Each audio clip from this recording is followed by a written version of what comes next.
এক শিক্ষক এক নাপিতের কাছে চুল কাটতে আসে। চুল কাটার পরে ওই শিক্ষক যখন নাপিতকে টাকা দিতে চায়, তখন নাপিত বলে, আপনি এক মহৎ কাজের সঙ্গে যুক্ত, আপনার কাছ থেকে আমি টাকা নিতে পারবো না। এতে শিক্ষক তো খুবই খুশি হয়। তার পরের দিন যখন নাপিত দোকান খোলে, তখন দেখে দোকানের সামনে 1 ডজন বই রাখা আছে। তার কয়েকদিন পরে এক পুলিশ আসে চুল কাটতে। নাপিত তার চুল কেটে দেয়। তারপরে ওই পুলিশ যখন টাকা দিতে চায়, তখন নাপিত বলে, আপনি জনগণের সেবক, আপনার কাছ থেকে তো আমি টাকা নিতে পারবো না।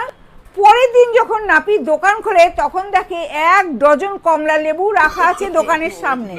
তার কয়েকদিন পরে এক উকিল আসে চুল কাটতে। উকিল যথারীতি চুল কাটে, তারপরে উকিলও পয়সা দিতে চায়। তখন নাপিত বলে, আপনি ন্যায়ের জন্য প্রচুর লড়াই করেন, আপনার কাছ থেকে তো আমি টাকা নিতেই পারবো না। তার পরের দিন যখন নাপিত দোকান খোলে, তখন দেখে দোকানের সামনে 1 ডজন উকিল সারি দিয়ে দাঁড়িয়ে আছে।